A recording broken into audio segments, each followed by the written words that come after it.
नमस्ते। आज के वीडियो में आपका स्वागत है। यदि आप थका हुआ, ओवरवेल्म्ड या ऐसा महसूस कर रहे हैं कि बस काम पे काम किए जा रहे हैं और जो खत्म ही नहीं हो रहा है, तो ये आज का वीडियो आपके लिए है। मैं जानती हूँ कि बर्नआउट के कारण हर चीज़ बहुत ज़्यादा लगने लगती है। ऐसा महसूस होता है कि बस आप काम करे जा रहे हैं जो खत्म ही नहीं हो रहा है और एक के बाद एक काम का बोझ आप पे बढ़ ही रहा है। इस वीडियो में हम बर्नआउट की बात करेंगे। हम समझेंगे कि उसकी निशानियाँ क्या होती हैं। साथ ही साथ हम ये भी समझेंगे कि इससे बाहर कैसे निकला जाए। किस तरह से आप अपनी जो ऊर्जा है उसे वापस ला सकते हैं और आप जो ज़िंदगी खुशी से जी रहे थे, उसको वापस कैसे ला सकते हैं। सो एक स्टेप बाय स्टेप प्रोसीजर हम फॉलो करेंगे और चलते हैं आगे। सो आप एक कप चाय ले लीजिए, आराम से बैठ जाइए और ये वीडियो शांति से सुनते जाइए। चलिए समझते हैं पहले कि ये बर्नआउट है क्या? बर्नआउट यानी सिर्फ काम से थकान महसूस करना या एक सप्ताह का जो हमारा काम है उसके काम हो सकता है या कहीं टूर ट्रैवल कर रहे हैं और बहुत से चेंजेस आए हैं और उसकी वजह से जो थकान है वो नहीं है। बर्नआउट का मतलब है कि एक लंबे समय तक हम तनाव के कारण जो थकान महसूस करते हैं, जो हमें भावनात्मक लेवल पर हो सकती है, शारीरिक लेवल पर हो सकती है या इवन हमारे मेंटल लेवल पर हो सकती है। तो ये जो तनाव की स्थिति बनी रहती है और ये हमारे हर एक पहलू पर जो असर करती है, उसे कहते हैं बर्नआउट। और जब ये लगता है कि अब कुछ भी नहीं बचा है, मतलब आप जितनी भी कोशिश कर लें, फिर भी कंटिन्यूअसली आप उसी स्थिति में जैसे फँस जाते हैं और बार-बार वही लगता है कि ये खत्म ही नहीं होने वाला है। तो ऐसा जो सिचुएशन आती है, उसे बर्नआउट कहते हैं। और ये कई तरीकों से दिख सकता है, जैसे कि हर समय शारीरिक रूप से हम थकान महसूस करें या हमारा जो प्रेरणा स्रोत होता है, वो प्रेरणा जैसे हमारी चली गई। ऐसे हर एक चीज़ से हम डिस्कनेक्ट हो रहे हैं, जिसमें हम पहले बहुत खुशी से सहभागी होते थे, अब वहाँ हम मिल-जुल नहीं रह स क रहे मतलब मिल-जुल नहीं पाते हैं। तो ये सब जो है, वो होता है बर्नआउट।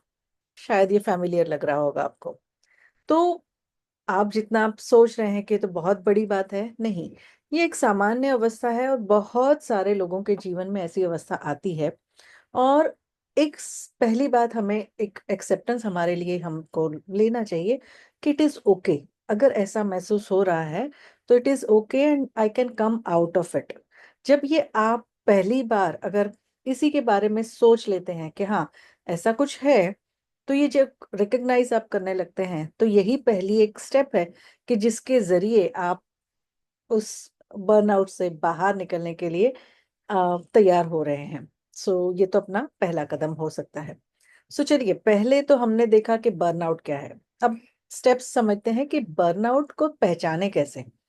सो क्या होता है बर्नआउट में और उसके संकेत अगर हम समझ लें, तो हम शायद आसानी से उसको जल्दी पकड़ सकते हैं और उससे जल्दी बाहर भी आ सकते हैं। सो देखिए कई बार ऐसे होता है कि पूरी रात सोने के बाद भी लगातार थकान रहती है या फिर व्यक्ति हमेशा ओवरवेल्म्ड महसूस करता है, यानी कि अभिभूत रहता है। ऐसा महसूस करता है कि कुछ काम पूरा ही नहीं हो रहा है। ऐसे भी सिम्पटम्स होते हैं जैसे किसी सामान्य गतिविधियां जो हम नॉर्मली करते थे, जिसमें हमें खुशी मिलती थी पहले, अब वो हम निरस्ता से करने लगते हैं। जो हमारी रुचि होती है हमारे जीवन में, वो कम होने लगती है और सब जगह से, हर व्यक्ति के साथ से हमें डिस्कनेक्शन की फीलिंग आती है, जैसे हम सबसे अलग हो चुके हैं। कई बार ऐसे होता है कि छोटी-छोटी बातों में चिड़चिड़ापन आ जाता है, निराशा बढ़ जाती है। तो अगर इनमें से कुछ भी लगता है कि अगर आपको भी ऐसे लग रहा है कि ये मेरे साथ भी हो रहा है, डोंट वरी। ये रिकॉग्नाइज़ करना कि हाँ, ऐसा कुछ है, that itself is the first step towards healing yourself. आप अपने स्वास्थ्य को वापस ला सकते हैं, अगर आपने ये सिर्फ रिकॉग्नाइज़ कर दिया। अब चलिए बात करते हैं स्टेप नंबर 2 की। हमने सबसे पहले अगर रिकॉग्नाइज़ कर दिया, तो इसके बाद का स्टेप होता है, थोड़ा ब्रेक ले लीजिए। नहीं, अभी मैं ब्रेक लेने के लिए नहीं कह रही हूँ। आप ज़िंदगी में थोड़े छोटे-छोटे ब्रेक ले लीजिए। अब ब्रेक का मतलब ये नहीं है कि आप पूरी तरह से 7 दिनों के लिए कहीं आराम से वेकेशन पे चले जाएं। आप कहेंगे इतना सारा काम है कैसे करें, नहीं, ऐसी बात मैं नहीं कर रही हूँ।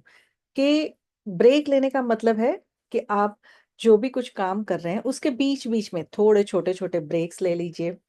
अपने आप को थोड़ा समय देना है। और ये समय ऐसे भी हो सकता है कि एक आधा काम आप कर रहे हैं, 5 मिनट के लिए उठकर आप चले गए कहीं, सिर्फ आकाश को देख लिया, या सिर्फ एक छोटी सी वॉक कर कर वापस आ गए, या फिर 10 मिनट के लिए मौन बैठ गए।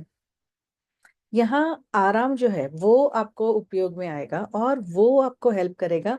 ये जो बर्नआउट की जो जो डीप रूटेड सिम्टम्स है उससे बाहर आने के लिए आप इतना भी कर सकते हैं कि बच्चों के साथ 2 मिनट बात कर लीजिए। और जैसे आप इन चीजों को करने लगते हैं, अपने आप को थोड़ा आराम देने लगते हैं, तो वो एक तो जो बहुत ज्यादा विचार हो रहे थे, बहुत ज्यादा भावनाएं इधर उधर हो रही थी, उन सब में से आप बाहर निकल सकते हैं। तीसरा और बहुत ही इम्पोर्टेंट और मेरा फेवरेट है ये, कि जो काम आप पसंद करते थे उसमें पुनः जुड़ जुड़ जाइए। जैसे कि कई बार ऐसे लगता है कि बर्नआउट के कारण हम इतना वर्क मतलब काम का प्रेशर ले लेते हैं कि हम जो हमारी हॉबीज थी, शौक थे, वो अब करना ही नहीं चाहते और यह समय भी नहीं मिल रहा है। तो जो चीजें आपको पहले पसंद थी उसके लिए थोड़ा सा समय निकालना है। जैसे बहुत बड़ी हॉबीज को डेवलप करने की मैं बात नहीं कर रही हूँ।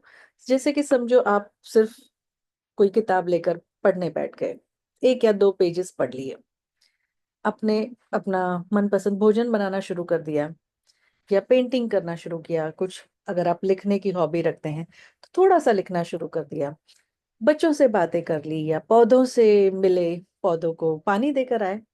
तो ये जो हमारे शौक हैं ये भी हमें इस बर्नआउट की जो प्रक्रिया है उसमें से बाहर लाने के लिए बहुत ही महत्वपूर्ण है और बहुत हेल्प करते हैं। क्योंकि हमारे जीवन में जो नीरसता आ गई है उसको वापस सुंदर बनाने के लिए हमारे जो शौक होते हैं वो हमें बहुत मदद करते हैं। सो जब भी कुछ थकान महसूस होती है, कुछ ऐसा महसूस होता है कि नहीं अब बहुत हो गया, तब उस समय थोड़ा सा समय, एक तो मैंने बताया पहले कि थोड़ा ब्रेक ले लीजिए, और दूसरा कि थोड़ी सी अपनी हॉबीज के लिए थोड़ा समय निकाल दीजिए। और चौथा और सबसे महत्वपूर्ण स्टेप है कि अपनी जो बाउंड्रीज है उसे सेट करके रखना। हम थकान महसूस करते हैं क्योंकि हमने शायद बहुत जगह पे हाँ कह दी है। हम हमारे दोस्तों के साथ, हमारे घर पर, या हमारे काम के संबंध में भी हर चीजों को लेते आए हैं। हमने कहा हाँ ये मैं कर दूंगा, ये मैं कर दूंगी, हाँ ये हो जाएगा। सो कहीं ना कहीं हम अपने आप को ये पूछते ही नहीं कि क्या ये मुझसे होगा। सो होगा या नहीं होगा, होगा तो कब होगा। तो ऐसा जरूरी नहीं है कि आप हर चीजों को ना कहें, पर एक समय तो दे सकते हैं कि किस में आप हाँ कहेंगे और किस में ना कहेंगे, या किसको आप बाद में करेंगे। सो हर समय में आपको अपने आप को ये भी पूछना है कि कहाँ मैं हाँ कह सकता हूँ, और क्या ऐसी कुछ चीजें हैं जो मैं ना करूं तो चलेगा। सो अगर आप ना कहना सीख गए, शुरुआत में ऐसे लगेगा कि बाप रे ना कैसे कह सकते हैं, पर फिर भी जब आप ये ना कहना सीख जाएंगे तो बाद में आपको धीरे धीरे महसूस होगा कि आप अपने आप को रिस्पेक्ट दे रहे हैं। You are honouring your own self, because you are putting yourself first and then the other priorities. जब हम अपने आप को महत्व देना शुरू कर देते हैं तो यूनिवर्स में भी यही मैसेज जाता है कि हाँ, शी ऑनर्स हर सेल्फ। सो अपनी प्रायोरिटीज आप खुद बनाते हैं, यूनिवर्स भी वही करना शुरू कर देता है। तो अगर आप चाहते हैं कि यूनिवर्स आपकी इच्छा के अनुसार चले तो थोड़ा सा ना कहना शुरू कर दीजिए। और yes, the next step again is important. किसी न किसी की मदद ले सकते हैं आप। जैसे कि अगर आपको लगता है कि आप अकेला महसूस कर रहे हैं, कि सब कुछ इतना वर्कलोड है, इतना सबसे अलग हो चुके हैं, अगर ऐसा कुछ आपको लग रहा है तो आपको किसी के साथ थोड़ी सी बात करने की, या किसी के साथ कुछ शेयर करने की जरूरत होती है। ऐसा जरूरी नहीं है कि हमने किसी के पास मदद मांगी तो हम छोटे हो जाते हैं। नहीं, ये हमारी अगर जिसे हम कहें भावनात्मक और मेंटल एबिलिटीज के लिए अगर ज़रूरी है तो हमें ज़रूर किसी से मदद लेनी चाहिए। और ऐसा ज़रूरी नहीं है कि हम किसी एक्सपर्ट की ही मदद लें। कई बार सिर्फ हम हमारे दोस्तों के साथ, फैमिली के साथ थोड़ी सी बातें शेयर कर लें तो भी वो हमारे रिलीज के लिए बहुत ही अच्छी हो जाती हैं। हाँ, कई सिचुएशंस में आपको शायद ज़रूरत लगे कि आपको किसी एक्सपर्ट की ज़रूरत है, तो उनसे भी आप राय ले सकते हैं। कई बार मैंने देखा है कि 5 फ्लावर रेमेडीज़ बर्नआउट के सिंड्रोम में बहुत ही अच्छी तरह से काम करती हैं। सो बहुत आसानी से, सहजता से व्यक्ति उसमें से बाहर आ सकता है। सो यस, वो भी एक तरीका हो सकता है कि आप मदद लें और उन मदद के ज़रिए अपने आप को, हमारे अपने स्वास्थ्य को, आपकी जो भावनाएँ हैं और आपका जो मानसिक स्वास्थ्य है, उसे आप बनाए रखें। Okay, one more important thing, step number 6 ये है कि अपना एक सेल्फ केयर रूटीन बनाएँ। जैसे कि हम रोज़ कुछ कार्य करते ही हैं, तो वैसे ही अपने लिए कुछ ऐसा रूटीन बनाएँ जिससे आपका सेल्फ केयर हो और जो आपको एक नरिशमेंट दे। हाँ, इसका मतलब मैं नहीं ये नहीं बोल रही हूँ कि आप रोज़ मालिश करवाने जाएँ या बबल बाथ ले लें। हाँ, अगर आपके पास समय है और आप कर सकते हैं तो ये भी बहुत ही अच्छा है। पर मतलब अपनी खुद की देखभाल रखने के लिए आपको सिर्फ़ दिन में सुबह समझो टाइम मिलता है तो उस समय पे शायद थोड़ी-सी स्ट्रेचिंग कर ली, थोड़ा बाहर घूम कर आए या कुछ 5 मिनट के लिए मौन व्रत धारण कर लिया, 5 मिनट का, 10 मिनट का, 15 मिनट का मेडिटेशन कर लिया। तो या शाम को कर सकते हैं या जब भी आपको टाइम है उस समय कर सकते हैं। तो अपने आप ही ये जो समय आप बिताएँगे और इसको एक दिनचर्या में ढालना है, इसको एक रूटीन में लाके रखना है। सिर्फ़ एक आध बार गए और उसके बाद हम भूल जाते हैं कि हमें वॉक करने जाना है, वैसा नहीं। पर एवरीडे जब हम जाते हैं, तो वो एक समय एक निश्चित हो जाता है कि जहाँ आप रिलैक्स हैं, जहाँ आप अपने आप के साथ होंगे और बाकी जो भी कुछ झमेले हम लेकर चलते हैं, वो हमारे साथ नहीं रहेंगे। तो ये जो रूटीन होता है, वो हमें बहुत ही हेल्प करता है कि हमें रिलीज़ मतलब हमारे इमोशंस को रिलीज़ करने में, बैलेंस करने में, वो हमें काफ़ी मदद करता है।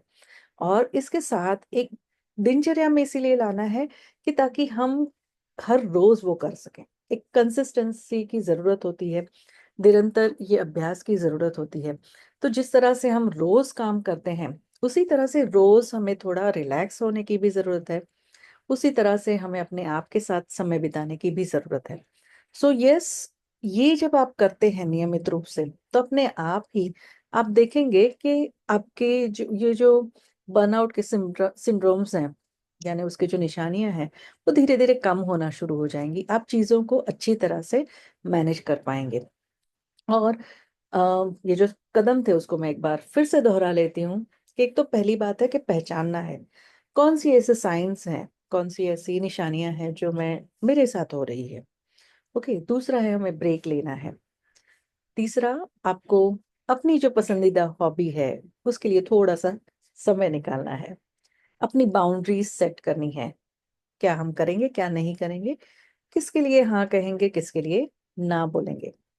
और अगर ज़रूरत पड़ी तो किसी से सहायता लेंगे और एक स्वस्थ दिनचर्या बनाएँगे और वो दिनचर्या को रोज़ फ़ॉलो करेंगे। सो छोटे-छोटे ऐसे अगर हमने कदम शुरू किए तो अपने आप ही हमारी खुद की बागडोर मतलब हमारे स्वास्थ्य की बागडोर हमारे हाथ में आ जाती है।